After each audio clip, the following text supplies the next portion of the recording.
Assalamualaikum warahmatullahi wabarakatuh. Selamat datang teman-teman brand owner yang sedang bersiap untuk membangun dan menumbuhkan brandnya. Terima kasih sudah bergabung di Ekor's Fantastic Brand. Sebelum saya memperkenalkan diri, saya ingin menceritakan sebuah kisah yang dimana kisah ini sering saya ceritakan dimanapun ketika saya diminta untuk sharing. Kisah ini adalah tentang seorang ulama yang bernama Imam Malik. Teman-teman kenal nggak nih Imam Malik? Mungkin nggak kenal, tahu kali ya Imam Malik. Siapa Imam Malik? Beliau adalah seorang ulama, salah satu imam mazhab yang teman-teman kenal selama ini. Oke, suatu ketika beliau sedang mengajar sebuah kajian dan salah seorang muridnya bertanya, "Wahai guru, apa hukum membebaskan budak?" Sang murid menanyakan karena penasaran, karena ingin tahu apa hukum membebaskan budak. Kemudian Imam Malik, sang guru, diam sebentar dan tidak menjawab pertanyaan itu, kemudian melanjutkan kajiannya. Hingga selesai. Murid ini bertanya, kok pertanyaan saya nggak dijawab ya? Gitu. Kemudian kajian pekan depannya murid ini datang lagi berharap bahwa gurunya menjawab pertanyaannya. Namun di pekan kedua sama tidak terjawab. Pekan ketiga, keempat, kelima, sampai pekan ke-8 barulah Imam Malik menjawab pertanyaan apa hukum membebaskan budak. Kemudian Imam Malik menceritakannya, ini hukum membebaskan budak dan ini cara-caranya. Pada saat Imam Malik menjelaskan apa hukum membebaskan budak di pekan ke-8, artinya sudah 2 bulan. Murid yang bertanya kebetulan pada saat itu sedang hadir kembali. Kemudian murid itu bertanya lagi, "Wahai guru, saya yang bertanya kepada engkau, apa hukum membebaskan budak?" Saya ingin bertanya, kenapa engkau baru menjelaskan sekarang? Padahal saya bertanya sudah lama sekali. Apa kata Imam Malik? Pada saat engkau bertanya kepadaku hukum membebaskan budak, saya belum pernah sekalipun membebaskan budak. Sehingga saya mengumpulkan uang, kemudian membebaskan budak, baru kemudian saya menjelaskan. Kisah ini menginspirasi saya agar saya mengatakan apa yang saya sudah lakukan dan melakukan apa yang saya katakan. Kemudian ada yang bertanya, dari mana saya belajar tentang brand? Pelajaran pertama saya tentang brand adalah ketika saya membuat bisnis pertama saya, yaitu Tasnim Print tahun 2001 dan bangkrut tahun 2003. Kenapa bangkrut? Kenapa tutup? Ya karena pada saat itu saya lulus SMA langsung buka bisnis, yang dimana tanpa ilmu, tanpa pengalaman, tanpa guru, tanpa ilmu sama sekali. Tidak ada yang mengajari bisnis, tahu-tahu buka bisnis, ya wajar kalau tahun 2003 kemudian tutup karena nggak ada pengalaman, nggak ada ilmu sama sekali.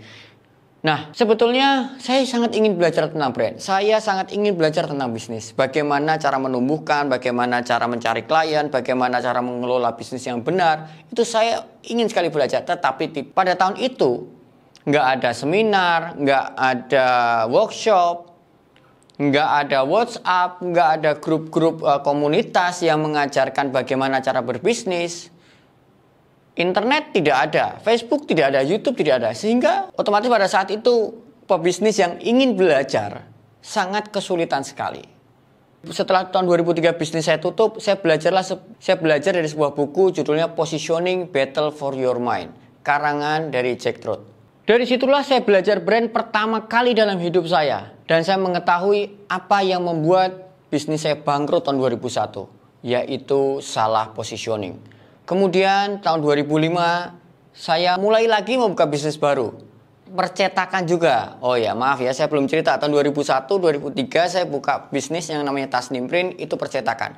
Kemudian tahun 2005 saya buka bisnis baru namanya Derajat Celcius dan itu juga percetakan.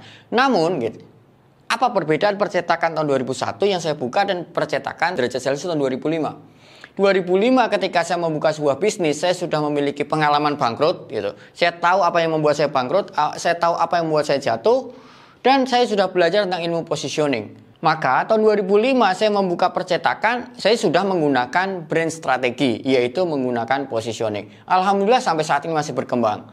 Kemudian tahun 2009 mulai banyak komunitas-komunitas pengusaha yang meminta saya untuk sharing pengalaman, sharing experience dalam mengembangkan bisnis. Bagaimana saya melakukan marketing dan branding dengan budget seadanya. Dan ternyata banyak teman-teman UKM yang merasa terbantu dan bisa bertumbuh dengan sharing-sharing saya. Dan ternyata banyak UKM yang terbantu brandnya untuk tumbuh.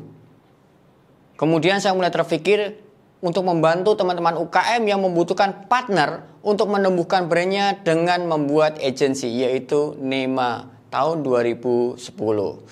Alhamdulillah dengan 19 tahun pengalaman bisnis saya, saat ini sudah 600 lebih portfolio dari 35 kategori bisnis, mulai dari kerupuk yang ini kalau secara brand strategi nggak butuh duit banyak, karena kalau kerupuk ini harganya murah, kalau teman-teman menggunakan budget besar di sini udah bangkrut dan habis duluan duit Anda di depan gitu. Sampai ada salah seorang klien saya yang minus kerugiannya 400 juta setiap bulan. Nah, gimana nih cara melakukan transformasi atau melakukan turnaround dalam bisnis salah satu klien saya yang minus 400 juta setiap bulan. Kemudian salah satu portfolio saya adalah Darut Tauhid Bandung, kemudian fashion muslimah, fast moving consumer good, kosmetik, skin clinic, travel umroh dan haji, botol kaca ASI, super minimarket Darut Tauhid, hotel, kuliner, properti, dan masih banyak lainnya. Dan beberapa brand yang masuk jajaran top brand nasional.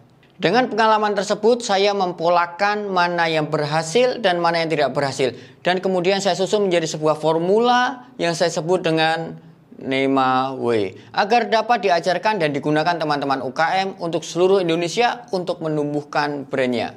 Apa yang akan teman-teman dapatkan di e-course Fantastic Brand ini? Minimal ada dua hal ini yang akan teman-teman dapatkan. Satu, teman-teman akan belajar yang namanya branding journey. Apa itu branding journey? Mengetahui step by step brand itu mulai dilahirkan sampai brand itu mendapatkan loyalitas atau mendapatkan loyalis atau mendapatkan banyak pengikut. Yang kemudian dibagi per fase. Yang kedua, teman-teman akan belajar menentukan fokus. Setiap brand memiliki masalahnya sendiri-sendiri. Yang kedua, teman-teman akan belajar menentukan fokus. Setiap brand saya yakin memiliki masalahnya sendiri-sendiri. Dengan branding journey lebih mudah menentukan bagian mana yang perlu diprioritaskan untuk ditingkatkan. Oke, saat ini mari kita mulai belajar.